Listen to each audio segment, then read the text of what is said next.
सोचिए, किसी की इज्जत, उसकी रेप्यूटेशन शायद उसकी सबसे कीमती चीज होती है ना? पर तब क्या हो जब कोई झूठे इल्जाम लगाकर इसे खत्म करने पर तुल जाए? बस यहीं से एंट्री होती है डिफेमेशन लॉ, यानी मानहानि के कानून की। और ये सिर्फ कोई कही सुनी बात नहीं है, ये वो लीगल प्रिंसिपल है, वो सिद्धांत है जिस पर डिफेमेशन लॉ की पूरी इमारत खड़ी है। ये हमारी रेपुटेशन को बचाता है, एक ऐसी चीज जिसे बनाने में तो सालों लग जाते हैं पर खराब होने में एक पल भी नहीं लगता। तो इस पूरे मामले को समझने के लिए हम सबसे पहले देखेंगे कि आखिर ये डिफेमेशन है क्या। फिर बात करेंगे उन 3 सबसे जरूरी चीजों की जो किसी भी डिफेमेशन केस के लिए चाहिए होती हैं। हम ये भी देखेंगे कि कब शब्द अपनी हद पार कर जाते हैं, और हाँ, इससे बचने के क्या तरीके हैं, मतलब क्या डिफेंस हैं, वो भी जानेंगे। और आखिर में फ्री स्पीच और रेपुटेशन के बीच की उस बारीक सी लाइन पर भी बात करेंगे। चलिए तो सबसे पहले और सबसे बेसिक सवाल से शुरू करते हैं। आखिर ये डिफेमेशन होता क्या है? अब देखिए, इसकी जो कानूनी परिभाषा है वो थोड़ी सी मुश्किल लग सकती है, लेकिन अगर आसान भाषा में समझें तो इसका मतलब बस इतना है, किसी के बारे में कुछ ऐसा कहना या छापना जिससे समाज में, मतलब सही सोच वाले लोगों की नज़र में, उसकी इज्जत कम हो जाए। सीधी सी बात, किसी की रेप्यूटेशन खराब करना। एक मजेदार बात बताता हूं, इंग्लिश लॉ में ना डिफेमेशन के 2 टाइप होते हैं।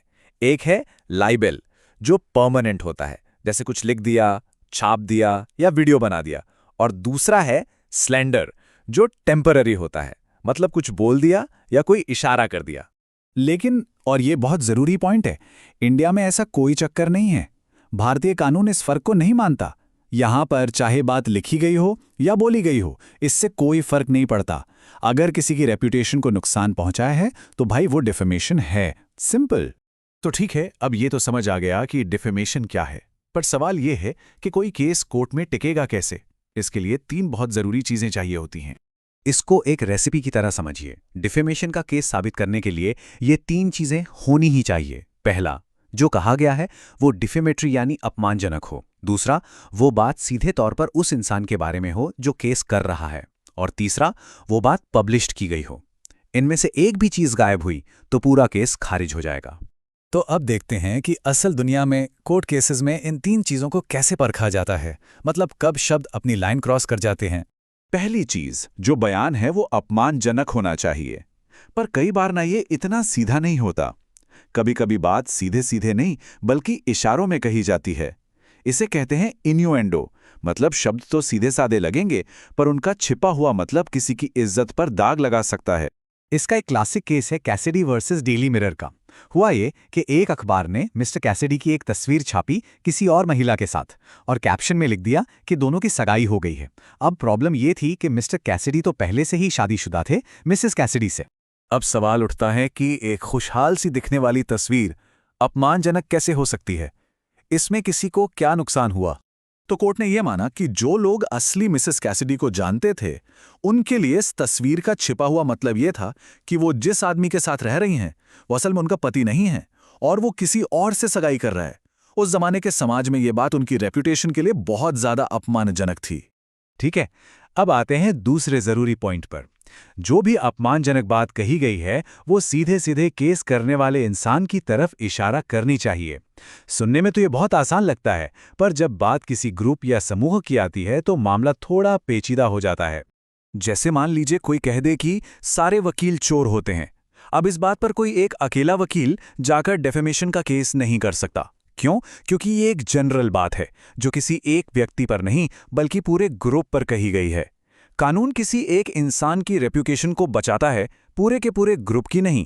अच्छा, तो मान लेते हैं कि कोई बयान अपमानजनक भी है और किसी व्यक्ति के बारे में भी है, लेकिन फिर भी कुछ ऐसी डिफेंस, ऐसी ढाल हैं जो बोलने वाले को बचा सकती हैं।